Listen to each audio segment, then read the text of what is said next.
오늘 사순절 첫 번째 주일입니다. 사순절은 주님의 부활까지 주일을 뺀 40일 기간을 사순절이라고 합니다.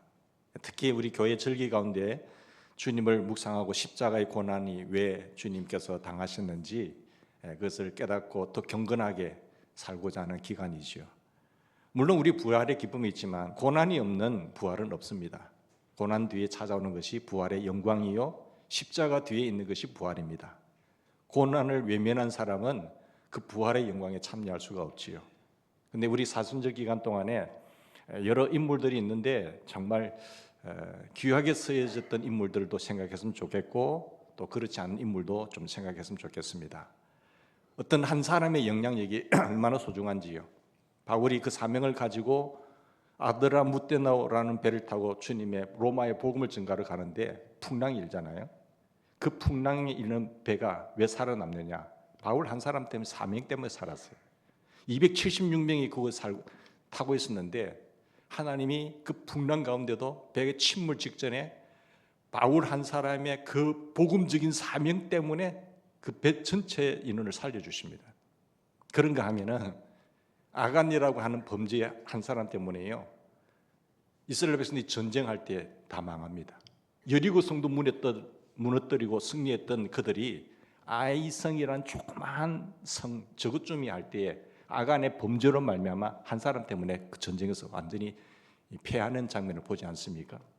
그처럼 한 사람이 작다면 작지만은 굉장히 중요합니다. 그리고 영향력이 있어요. 한 사람으로 말미암아 온 사람을 주변에 살릴 수가 있고요, 한 사람의 범죄로 인해서 다 죽일 수 있습니다. 오늘 우리가 이 예수님의 십자가 사역에 있어서 가룟 유다를 생각하면서 가룟 유다처럼 살아가는 인생이 되지 않기를 바랍니다.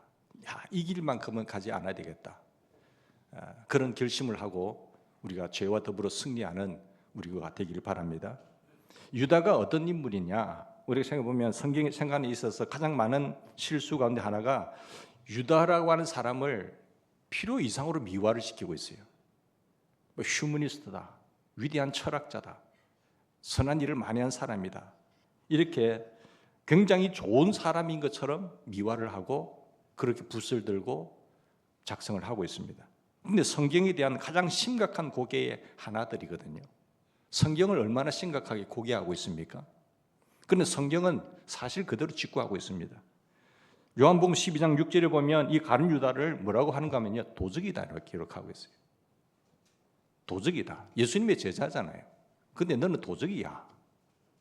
그는 비단 예수님을 파는 일에 있어서만 도적의 그런 어떤 본성을 드러냈을 뿐만 아니라 평소에도 물질에 대한 이 탐욕을 가짐으로 말미암아 계속적으로 도둑질해오고 있었던 사람이었습니다. 그런 인물이란 말이에요. 그런데 인간 군상들이요, 작가라는 사람들이 아주 가룟 유다를 미화시키고 문학적으로 표현하고 있는 것을 보게 되지요. 마태복음 26장 15절에 보면 그가 예수님을 파는 일에 있어서, 즉 스승입니다, 자기 스승을 파는 일에 있어서 은 30을 가지고 구체적으로 흥정하고 있습니다. 돈 더 받을 수 있느냐 덜 받느냐, 25달란트냐 30달란트냐 이렇게 말하고 있잖아요. 그러니까 단 한순간의 어떤 충동이나 단 한순간의 잘못에 대한 오판으로 결정되는 것이 아니라 아주 계획적이에요.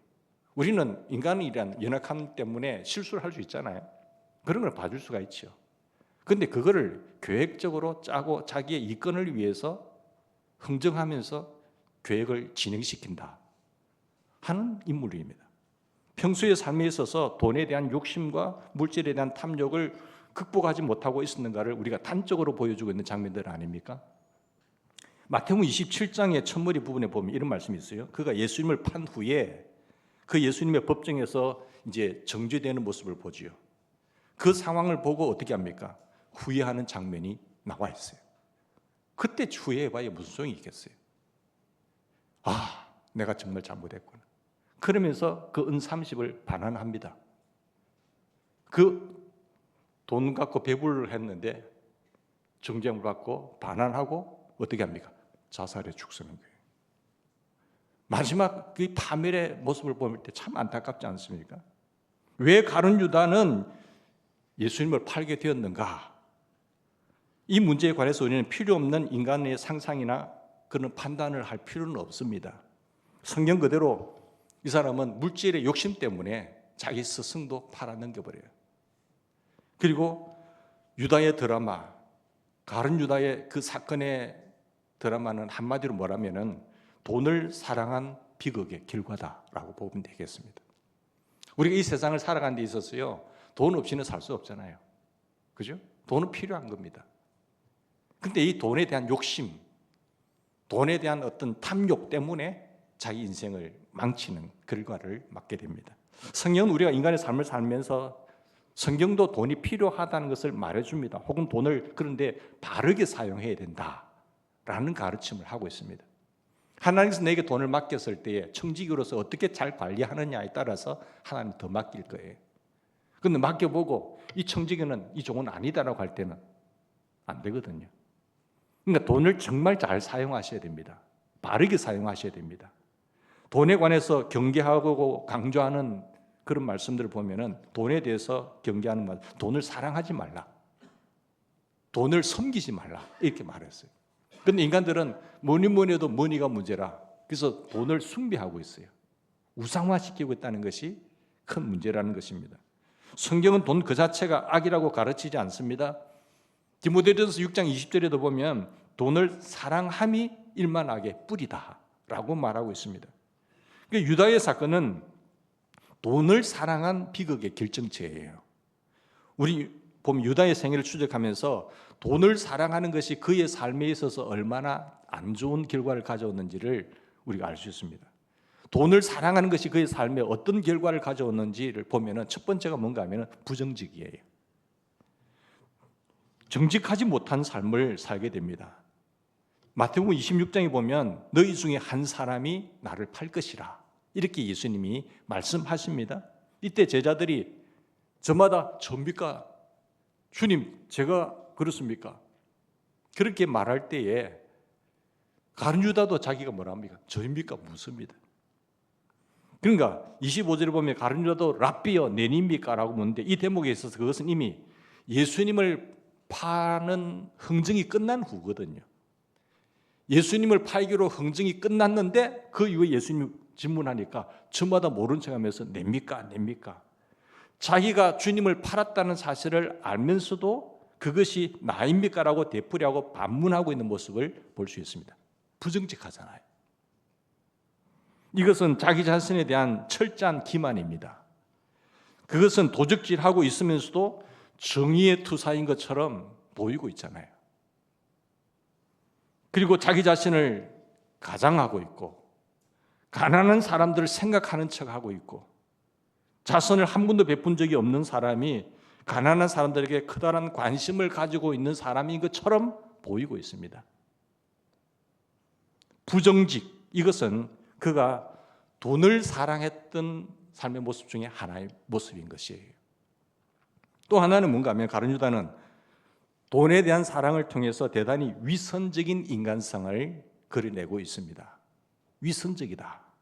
위선은 필요 없이 자기를 방어하다 보면은 위선이 되는 거예요. 여러분, 구체적인 증상 가운데 하나가 뭔가 하면 타인에 대한 불필요한 공격으로 나타납니다. 자기를 숨기려고 하다 보면요, 상대를 공격해버려요. 우리는 그가 가장 대표적인 사건을 보면 마리아라고 하는 예수님을 뜨겁게 사랑했던 여인이 자기 옥합을 깨트려서 예수님 앞에 발 앞에 붓고 머리로 씻어내는 장면이 있지 않습니까? 그런데 가룟 유다가 그 상황을 보고 뭐라고 말한 줄 아신가 하면은 이 향유를 팔아 가난한 사람들에게 주면 대단히 유익할 텐데 왜 그 아까운 것을 예수님 발에 부어서 허비하느냐라고 말을 하고 있습니다. 자, 이걸 생각하면은 이 사람은 가난한 사람들을 아끼고 사랑하는 사람처럼 보이잖아요. 그런데 자기는 안 해요. 가룟 유다는 마리아를 붙들고 시비를 하고 있잖아요. 왜 그 아까운 것을 허비하느냐? 그것은 마리아처럼 그렇게 살아가고 있지 못하는, 그녀처럼 그렇게 헌신하고 있지 못하는 자기 자신의 모습을 감추기 위한 어떤 타인에 대한 불필요한 공격이라는 사실. 인간은요, 자기 자신의 약점을 감추기 위해서 필요 없이 상대를 공격할 때 그런 사람들을 공격함으로써 자기는 전혀 다른 종류의 사람인 것처럼 숨기고 있단 말이에요. 스스로 가장하고 있습니다. 예수님께서 그래서 너희 중에 한 사람이 나를 팔 것이다 라고 말씀하실 때 간유다뿐만 아니라 다른 모든 제자들이 죄입니까? 저입니까? 라고 질문하는데 이 제자들 가운데 간유다가 예수님을 팔 것이라는 생각을 한 번도 생각하지 않습니다. 저 사람은 누구보다도 충성하는 사람이고 돈을 회계를 맡은 사람이잖아요. 누구보다도 돈에 밝은 사람이다. 누가 가룟유다가 예수님을 팔 것이라고 다른 제자들이 생각했겠어요? 그것은 가룟유다가 얼마나 철저하게 자기를 숨기는 일에 성공했는가를 우리가 알 수가 있습니다. 그러나 철저하게 자기 자신을 숨기는 그런 가면을 쓰고 있던 이 사람, 이 위선, 이것은 돈에 대한 탐욕을 극복하지 못하고 있는 도적질하고 있으면서도 자기 자신의 모습을 노출하기가 두려웠던 가룟유다의 모습인 것이죠. 이 위선적 인간성, 가룟유다의 비극을 오늘 노출하고 있습니다. 다시 말하면 우리가 만일 하나님보다도요 재물에 대한 탐욕과 재물을 더 관심을 갖고 시작하면 우리가 섬기고 있는 대상은 더 이상 하나님이 아닐 수가 있어요. 하나님은 절대로 두 주인을 섬기지 말라고 하거든요. 돈이든지 나든지 하나 선택해. 그러니까 그렇게 되면은 하나님 대신에 초점이 흐려지게 되면은 다른 물질에 들어가게 되면 판단력이 흐려져요. 죄가 들어오면 판단력이 흐려지는 거예요. 정확한 판단과 분별을 해야 되는데 분별을 하지 못해요. 무엇이 정말 중요한 것인지, 무엇이 정말 하나님이 기뻐하시는 것인지를 흐릿해 안 보입니다. 그러니까 똑같이 반복하게 되죠. 우리의 눈이 어두워서 인생의 모든 판단에 있어서 가치관의 결정에 있어서 엉뚱한 판단을 한단 말씀이에요. 여기 보면 유다가 어떤 판단을 하게 됩니까? 자기 스승을 불과 은 30에 팔아는 게 있잖아요. 말이 됩니까 그게? 학자들 가운데 은 30이 세겔인가 데나리온인가 이런 논란이 있습니다만 거의 학자들이 데나리온이라고 봅니다. 한 데나리온은요 사람이 장정한 사람이 하루에 버는 일당이 원 데나리온이에요. 그러면 30 데나리온이면 한 달분 월급이잖아요. 그 월급에 예수님을 팔아 넘겼다. 다시 말하면 한 달 금요에 스승을 판 것인데, 그런데 한 달 금요에 자기 스승을 팔면서도 그 300데나리온에 되는 그 향유를 예수님 발 앞에 붓는 여인을 보고 비판하고 있잖아요. 그죠? 연봉을 바쳐서 주님께 헌신하는 그 여인 보고 왜 그걸 가난한 사람에게 생각해서 하지 그 비싼 걸 그렇게 허비하느냐라고 말합니다. 자기는 고작 한 달분 받게 되지 않는 그 돈에 자기 스승을 팔아넘기는 사람이 숨기면서 이 음흉한 생각을 보십시오. 하나님은 그것을 팔면 300데나리온이 될 텐데 왜 허비하느냐? 여러분 마리아는 이 가난한 여인은요 자기가 가난하면서도 정말 주님이 자기에게 소중한 분이고 귀한 분이기 때문에 그 1년 된 연봉을 바쳐서라도 주님을 사랑하고 섬기려고 했던 사람이에요. 이게 마지막이 될 줄도 모르겠다. 내가 이 기회를 놓치면 안 되지 하면서 전적으로 헌신합니다. 온전히 주님을 위해서 바칩니다.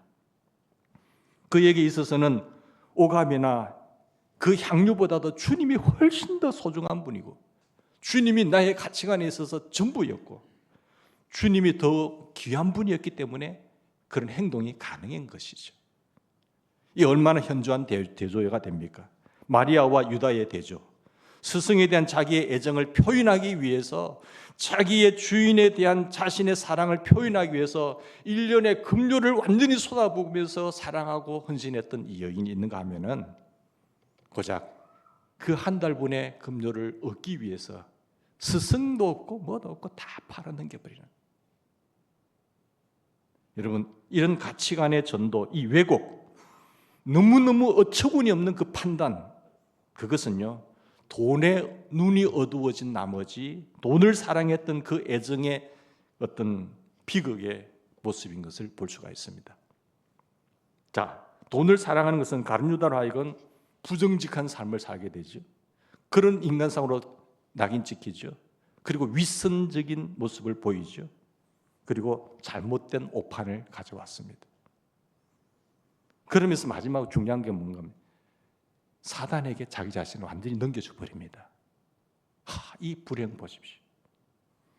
여기 13장 2절 말씀 보시면, 요한복음 13장 2절 보면, 그는 점진적으로 마귀에게 자기 자신을 내어주는 그런 걸음으로 들어가게 되는데, 마귀가 벌써 시몬의 아들 가룟유다의 마음에 예수를 팔려고 하는 뭘 집어넣습니까? 생각을 집어넣었어요. 여기 보면 사단은 가룟유다에게 역사할 때 맨 처음 그의 마음에 어떤 생각을 딱 집어넣는. 근데 생각이 우리에게 들어올 때에 이건 아니다. 성경을 늘 읽는 사람은 이건 아니다, 분별이 가능해요.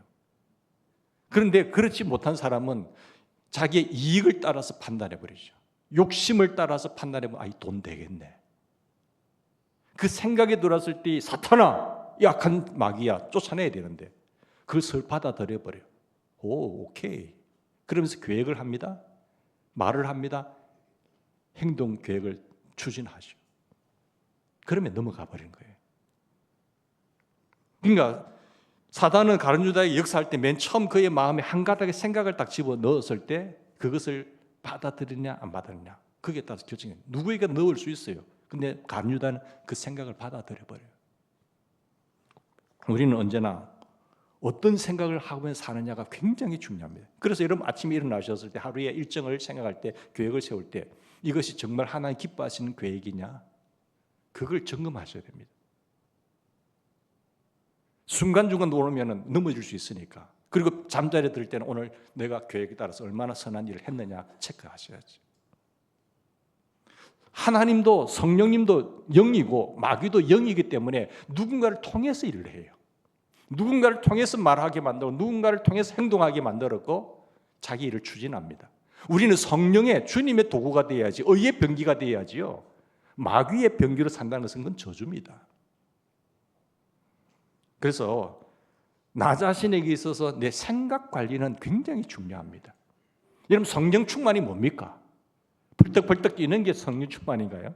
그렇지 않습니다. 정확한 판단 속에서, 생각 속에서 마음을 따라서 하나님 기뻐하시는 것을 따라 추진해 나가는 것, 그게 성령 충만한 사람의 모습이에요. 성령 하나님은 생각을 통해서 우리 소원을 두고 행하게 하시는 분이십니다. 그런데 그 생각을 아무나 도둑이든지 막이든지 집 받아들여 버리면은 우리 집이 완전 난장판이 될 거예요. 도둑이 녹화할 때는 도둑이야라고 말하면 도망가요. 그런데 슬그머니 받아들이면은 도둑질하고 죽이고 거짓말하고 멸망시키러 마귀는 오기 때문에 파멸이 되는 겁니다. 내 머릿속에, 내 마음속에 스치고 지나고는 한 가닥의 생각에서 인간의 결정적인 파경은 시작된다라는 것을 배울 수가 있잖아요. 마귀는 유다의 마음속에 먼저 예수님을 팔려고 하는 생각을 파송했습니다. 이 생각이 마귀의 사자 가운데 하나였어요. 생각은 내 자유야, 그렇게 말하는 사람이 있어요. 생각은 자유죠. 똑바로 생각해라는 거죠. 바르게 생각해라는 거죠. 마음에 내 생각을 잘못 받아들이게 되면요, 그렇게 말을 해요. 기가 찬 거예요. 그 사람의 마음을 꿰뚫어 볼 수 있는 것은 그 사람의 말을 들어보면 압니다. 그 말이 행동화되는 거죠. 여러분, 이 부정적인 잘못된 생각 하나가요, 인간에 있어서 얼마나 무서운 결과를 가져다 주는지 우리가 볼 수 있잖아요. 인간에게 있어서 생각을 경건하게 관리하는 일처럼 중요한 건 없습니다. 그래서 우리는 큐티랑을 통해서 새벽에 기도하면서 생각을 관리하는 겁니다. 여러 생각들이 왔다 갔다 하죠. 이건 아니야, 이건 잘라낼 건 잘라내고 추진할 건 추진하고 행동화시킬 건 행동화시키잖아요. 경건의 훈련을 하시라는 이유가 그겁니다. 열심히 벌떡벌떡 뛰고 뭐 야단했는데 행동하는 그 자체가 너무 아니에요. 그거는 성령 충만한 사람의 모습이 아닙니다. 마귀가 우리를 쓰기 위해서는요, 좋은 악한 생각들 집어넣고, 성령님은요 우리에게 선한 생각을 집어넣어요. 성령님의 주시는 생각에 순종해 나가면 그 사람이 성령 충만한 사람이고 복된 사람인 줄 믿습니다. 우리가 성경 읽고 기도하고 주님을 묵상하는 그런 경건 생활의 중요성을 강조하는 이유 중에 하나도 우리가 규칙적인 삶을 통해서 우리의 생각의 경건한 관리를 이루기 때문에 그렇게 하는 겁니다. 여러분, 생각에서부터 시작되었는데 먼저 생각을 집어넣고 그 다음에 마귀가 어떻게 했는지 한번 볼까요? 13장 26절 한번 보십시다. 26절에 자, 생각을 집어넣고 그 다음에 어떻게 하지요?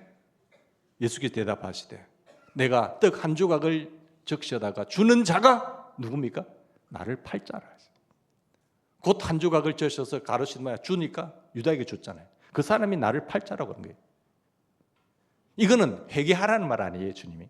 너니까 회개해라는 말이에요. 그런데 어떻게 합니까? 자, 이게 뭐 떡 한 조각을 적셔줄 때 그것을 받게 된 사람이 나를 팔자란 말인데 그 다음 절 한번 보실까요? 그 다음 절. 조각을 받은 후에 가룟 유다가 받았어요. 곧 사탄이 그 속에 들어간지라. 예, 예수께서 유다에게 이르시되 네가 하는 일을 속히 하라. 이제 회개할 기회를 주었는데도 너는 회개 안 했잖아. 이제는 해. 이렇게 하는 거죠. 사단은 먼저 생각을 유다의 마음에 집어넣고 그 다음 27절에 와서는 그 생각을 통해서 완전히 이제 사단을 따라가는 유다의 속에서 아예 들어가서 그를 완전히 장악해버린 거예요. 사단의 견고한 진이 되어버린 거예요.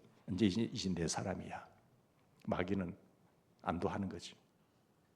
완전히 소유. 그래서 이는 우리에게 잘못된 한 가닥에게 그 생각을 관리하는 데 있어서 실패하면은 한 사람에 일어날 수 있는 파국적인 삶의 최후가 어떻게 되는지를 여러분 잘 보여줍니다. 우리가 성경을 읽다가 가장 슬프고 그리고 쓸쓸한 대목 가운데 하나가 어딜까요? 참 슬프다. 왜 이런 일이 일어났을까? 쓸쓸한 그런 대목 가운데 하나가 뭔가 하면요, 30절 말씀이에요. 30절. 유다가요 그 조각을 받고 나갑니다. 밤이에요. 쓸쓸한 배신의 밤, 이 어두운 밤을 선택해서 걸어가고 있습니다. 아마도 예수님께서 떡 한 조각을 건네주시면서 그에 대한 마지막 회개를 촉구하고 있는 거예요. 그 받는 자가 나를 팔자라고 했는데 주님이 하셨군요. 회개합니다. 근데 끝까지 숨기잖아요. 끝까지 숨기면서 기만하면서 회개하지 않습니다. 주님은 마지막까지 회개하라고 촉구를 하고 있는데 그 조각을 받고 나가는 그 배신의 밤에 흘러가 버리죠. 이 마지막에 회개를 거절한 안타까운 사람. 그래서 마침내 그는 사단에게 포로가 되고 맙니다. 사단에게 자신을 내어주는 그런 결과를 가져온 거예요. 선택할 수 있는 기로잖아요. 여러분, 십자가는요 하나님의 예정입니다. 하나님의 계획입니다. 그 일을 통해서 하나님이 역사하신 우리를, 인간을 살리기 위해서. 그런데 성경의 어느 구절을 살펴봐도 가룟 유다라는 사람이 예정된 사람은 아니에요. 저는 그렇게 생각합니다. 그것은 누구라도 할 수 있던 일이다. 누구라도 할 수 있던 사람, 그런 문제라고 생각하는데, 다만 가룟 유다가 그 길을, 돈의 욕심 때문에 그 길을 선택한 사람이에요. 막 저주의 인생이죠. 누구라도 유다가 될 수 있습니다. 베드로 보고도 예수님이요 그 훌륭한 고백을 했을 때는 바요나 시몬아 너 참 훌륭하다, 위대한 고백을 했다, 그것을 알게 아니한 네가 아니다. 그러던 베드로가요 한날 어떻게 합니까? 하나님의 뜻을 거치기 위해서 예수님 앞에 사탄아 내 뒤로 물러가라고 하잖아요. 그 왜 수저자였던 베드로 보고 예수님은 사탄이라고 말했을까요? 우리도 사탄이 될 수 있고 마귀가 될 수 있습니다. 목사도 목사가 될 수 있고 사탄이 될 수 있습니다. 목사님, 우리가 뭐 사탄입니까? 왜 마귀라고 합니까? 마귀 아는 사람은 그건 가만히 있잖아요. 찔림을 받으니까 왜 마귀라고 하냐고. 마귀 아니면 가만히 있으면 되는 거지. 이 가룟 유다가요, 어떻게 되죠? 완전히 마귀의 도구가 되는 거예요. 마지막 회개까지 하지 않잖아요. 그래서 그 하나님의 그 섭리 앞에 마귀의 도구가 되어서 예수님을 팔아넘깁니다. 가룟 유다가 선택했어요. 사랑하는 여러분, 참으로 자기의 신앙과 삶을 관리하는 데서 내가 실패할 때, 신앙적인 삶을 살지 못할 때 한 인간에게 일어날 수 있는 비극이 비참함입니다. 더군다나 유다의 경우에 있어서 이 사건이 철저한 비극인 것은 환경에 있어서 그가 예수님과 가장 가까이 놓여 있었던 사람이에요. 그리고 돈괴를 맡아서 관리하는 사람입니다. 그럼에도 불구하고 일어날 수 있었던 비극. 야, 뭐 예수님의 제자인데 괜찮겠지.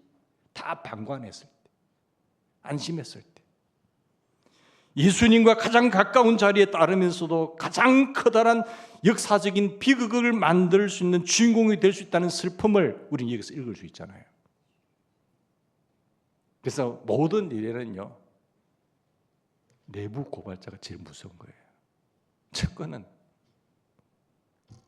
제일 가까이 있는 사람에서 일어납니다. 그래서 인간을 믿지 말라는 거예요. 주님만 믿으셔야지 사람 믿었다가는 다 당하게 된다는 사실이에요. 사랑하는 여러분, 우리가 참으로 신앙과 삶을 관리하는 데 실패할 때에 일어날 수 있었던 이 최대의 비극, 이것이 유다를 통해서 우리가 배울 수 있는 삶의 교훈입니다. 우리는 유다의 삶의 모습을 추적하면서 결론적으로 두 가지 큰 교훈을 얻는데, 첫째는 예수님을 따라다니는 환경 속에만 거하는 사람이 있습니다. 신앙의 근본 문제를 해결하지 않고 환경 속에만 거하는 사람. 신앙의 근본적인 문제로 내가 예수님을 참 구주로 모셔드리고 회개하고 구원받으셔야 되는데, 구원받지 못하고 거듭나지 못하고 그 환경 속에만 거하는 사람, 교회만 왔다 갔다 하는 사람. 예수님을 정말 참 하나님으로 나의 주인으로 받아들이지 않고 예수님의 제자인들 뭐합니까? 그 환경 아래만 나는 예수님과 가까이 있어 그 안에 거했을 때 넘어졌잖아요. 우리가 복음서의 어떤 부분을 찾아봐도 유다가 결정적으로 결핍되어 있었던 부분 가운데 하나는요, 그의 신앙 고백이 없었다는 거예요. 가룟 유다가 위대한 신앙 고백을 하지 않고 살아왔습니다. 그는 진지한 신앙 고백이 없었습니다. 예수님을 인격적으로 맞아들이지 않았습니다. 그냥 예수님 곁에만 있었어요. 그냥 돈 관리하는 그 일만 했던 거예요. 쉽게 말하면 가룟 유다는 어떤 사람입니까? 교회는 다녔는데 예수는 안 믿었던 사람입니다. 참으로 예수 그리스도를 자기의 구원의 주님으로 신뢰한 중생이 없었던 사람입니다. 거듭나지 않았던 사람입니다. 예수님과 함께 있었고 예수님의 일은 했지만은 예수님을 자기의 삶의 진정한 주인으로 왕으로 섬기지 않았던 사람이에요. 속였던 사람이죠. 구원받지 않았고 중생하지 않았고 예수님을 구주로 신뢰하지 않고 그냥 따라다니고만 있었던 사람. 즉 인간 신앙의 근본적인 문제를 해결하지 않고 환경에만 머물러 있었던 사람. 그것이 유다의 결정적인 삶의 비극을 가져오는 큰 원인 중에 하나라는 사실이에요. 또 한 가지 뭔가 하면 그는 회개하지 않았습니다. 후회는 했습니다. 후회하고 뭐 했어요? 자살했어요. 그러나 회개하지 않았어요. 회개할 기회를 주님께서 정확하게 주었음에도 불구하고 마지막 찬스까지 놓쳐버린 사람. 후회하지 않는 사람은요, 자살합니다. 회개를 하시기를 바랍니다. 후회하는 자리까지는 왔지만은 후회만 했고 회개하지 않았고 자살했죠. 회개라고 하는 것은 단순히 후회만 아니라 그 후회를 통해서 주님 앞에 와야 됩니다. 주님과의 바른 관계를 맺으셔야 됩니다. 뉘우칠 뿐만 아니라 고쳐야 돼야죠. 근데 그는 자기의 행동을 후회하기는 했지만 주님 앞에 올 생각을 하지 않았어요. 그것이 유다의 비극입니다. 그렇습니다. 내가 후회할 대상은 양심을 향한 참회가 아닙니다. 사실은 주님 앞에 바로 올곧게 서는 겁니다. 내가 있어야 할 자리에, 주님이 원하시는 자리에 복귀하는 겁니다. 그게 회개입니다. 회개라는 것은 뉘우칠 뿐만 아니라 주님 앞으로 바로 서야 됩니다. 사랑하는 여러분, 그리스도인의 삶 가운데 중요한 교훈 중에 하나가 또 뭔가 하면 성경에 보시면 성령을 소멸치 말라라는 말씀이 강조됩니다. 그것은 성령의 감화를 소멸치 말라는 거예요. 성령께서 우리의 마음에 계속해서 어떻게 살아야 되지 않는가, 이렇게 해야 되지 않나, 너 그래서 되겠니, 너 이렇게 해야지, 이제는 자꾸 그런 마음을 줘요. 그 문제에 관해서 도덕적인 결단의 기회를 주고 계십니다. 내가 바른 가치관과 바른 회개를 계속해서 거절하면은, 그것을 거절하는 한 일어날 수 있는 최대의 비극이 뭡니까? 그 비극에 대한 고전적이고 모범적인 신뢰가 누굽니까? 가룟 유다의 사건이라는 사실이에요. 유다에게는 기회가 있었습니다. 그러나 그것을 유보했어요. 기회가 주어졌지만 그것을 거절했어요. 그리고 자기 자신을 숨깁니다. 그리고 숨기면서 마지막에 넘어지고 무너진 삶, 이것이 가룟 유다의 비극이라는 사실이에요. 이런 이야기는 좀 성경에 안 실었으면 좋겠는데 왜 일반적인 전기처럼 좋은 이야기만 실으면 얼마나 좋겠어요. 그런데 성경은요, 안 좋은 이야기도 그대로 싣고 있어요. 그대로 노출시키고 있단 말이에요. 오늘 이 시대를 사는 우리에게 너는 이 길을 가지 말라는 겁니다. 사랑하는 여러분, 그렇습니다. 우리가 오늘 성령께서 내 마음속에 무엇을 말씀하시든지 즉각적으로 반응하는 것, 그것이 중요하다고 생각합니다. 성령께서 말씀하시되 성령을 소멸치 말라 했어요. 성령을 해방하는 죄는 용서를 못 받는 겁니다. 주님은 반드시 말씀을 내 마음속에 말씀하시는데 그것을 거부하고 거절하면은 똑같은 우리도 그 길을 가게 된다는 것이죠. 주께서 그 마음을 비춰주실 때에 즉각적으로 결단할 수 있다는 사실, 우리 유보하지 마십시다.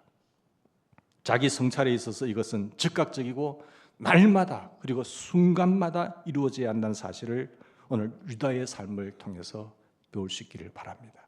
우리 같이 기도하십시다.